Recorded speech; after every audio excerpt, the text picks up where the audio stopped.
What is going on, guys? Satsuki the Savage here, and today I'm going to be talking about my top 5 most disappointing moments in Hunter x Hunter. It goes without saying that this list is personal, it's purely subjective. What's disappointing to me may be amazing to you, so please don't bitch and moan in the comment section about what I have on this list, alright? Feel free to comment your most disappointing Hunter x Hunter. I also will have a poll by the end of the video where you can choose out of the 5 which was the most disappointing to you. All right, now with that being said, let's get started. At number 5, the Mafia. And I don't mean the Mafia in the current arc of Hunter x Hunter. I mean the Mafia in the York New arc. More specifically, the 10 Dons and the Shadow Beast. Now, do not get me wrong. In retrospect, the Shadow Beasts weren't all that bad. In fact, they were good hunters, but they just ran into the wrong person because Uvogin was an absolute motherfucking beast. All right? But in the moment, we're seeing 2 of them get taken out by Uvogin's head. Like, all he needed was his neck up. He literally said, that's all I need to take you guys out. And then the last guy just got punched to death. And it's like, damn, they got pretty much fodderized. Again, Uvogin is a absolute beast.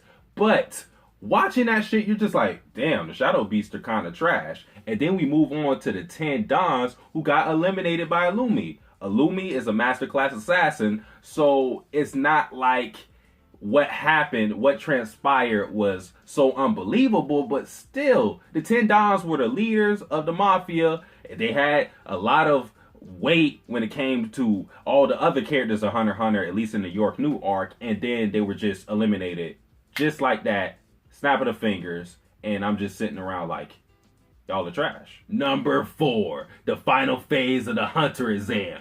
Now, one of my biggest pet peeves is having things off screen because I want to see how things play out. I want to see the conclusion of fights, and I feel like we were robbed of that in the final phase of the Hunter exam. And it's disappointing because up until that point, I was loving the Hunter exam. Now, this didn't make me hate the Hunter exam. It didn't make me dislike it because I still like it. But I felt like if we got those fights in the tournament, it would have made the final phase a lot better.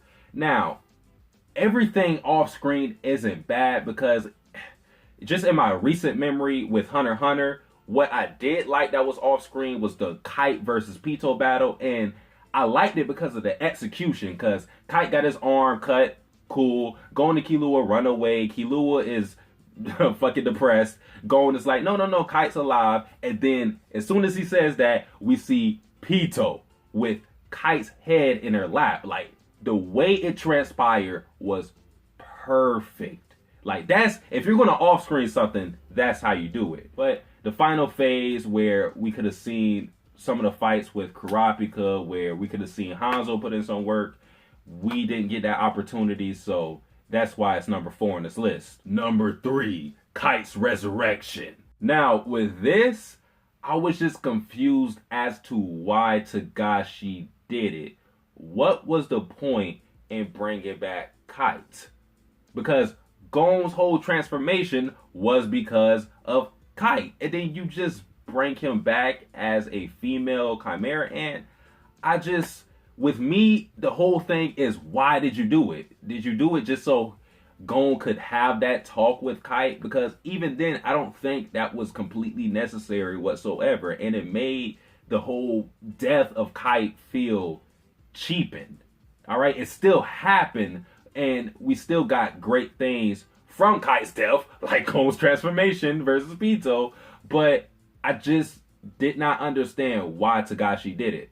I just did it. Number 2, Leorio. Now, when I say Leorio, I mainly mean the underutilization of Leorio because he does not get his moments to shine in comparison to the other 3 main characters. Kurapika, currently, this is his arc, and he really shined in the York New arc.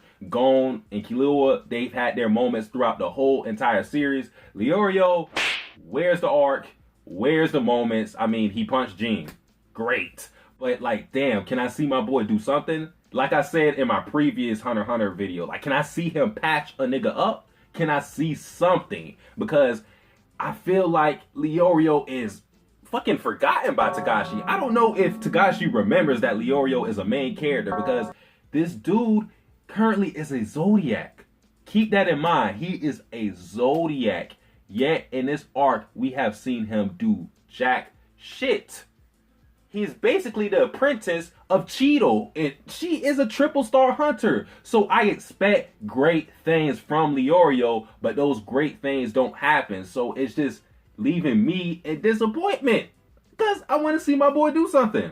But the guy's just like, fuck all that. So that's why this is number 2 on the list. And as an honorable mention, I have the Pure Paladin squad on this list because they were previously led by Chairman Netro himself. Yet in the election arc, they look like pure fucking trash. It only took Hisoka to eliminate them. And yes, that is Hisoka, but still, goddamn, you guys are trash. All that hype for nothing. And number 1, the introduction of Alluka. Now, with Alluka, I feel like this cheapened Gon's sacrifice, because Gon sacrificed everything to take out Pito. And while I knew as a reader that this was going to be reversed some way, somehow, because Gon is the main character, I hate the execution that Togashi chose to go with, because we have Alluka, who, although he/she, you know, with the fucking traps, Togashi, although he was alluded to, we had hints of Alluka, we didn't know what his powers were going to be or if he even had them powers, and